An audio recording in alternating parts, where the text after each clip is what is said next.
point, you just don't hear much about it anymore. The Bermuda Triangle. I remember thinking as a kid this was going to be way more of a problem in my life than it's actually turned out to be. That and obviously the quicksand thing. And I was fascinated by it and went on more than one deep dive night looking at all the conspiracy theories and what people thought was going on. So some of my favorites. Obviously sea monsters with like the massive crack and taking out all their ships. But that doesn't really explain the airplanes. Unless you've seen those like giant Meg movies where they just jump out and just like eat the plane, because they're not ridiculous at all and absolutely hilarious. Another theory which actually seems like it might be accurate. There's a lot of magnetic activity in that area and it just like screws up everyone's controls. The boats, the planes, and they end up just going in circles and no idea where they are, run out of petrol.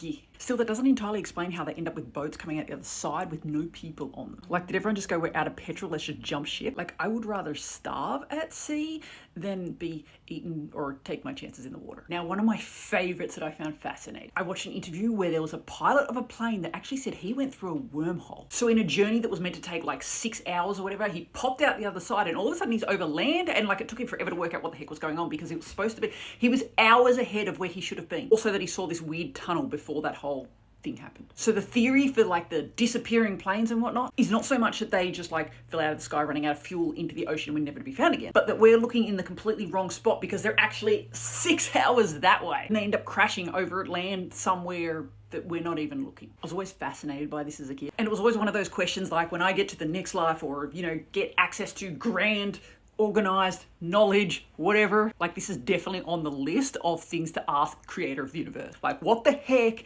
is going on there? Like with all our modern day science and all the different things that we can beam and look and blah, have none of the scientists decided to point something in the water and see what's living there? Or the sky? Or measure the magnetic thingies? Or what? Like how have we not worked that out already? And I mean, how far off the coast of Bermuda do you need to be before this becomes an issue? Like as a tourist just casually swimming along the coast, are you safe from the Kraken? I also remember being super freaked out finding out that Bermuda was an actual place. Never occurred to me that's where the triangle got its name. So anywho, what are your theories? Give me some new rabbit holes to go down.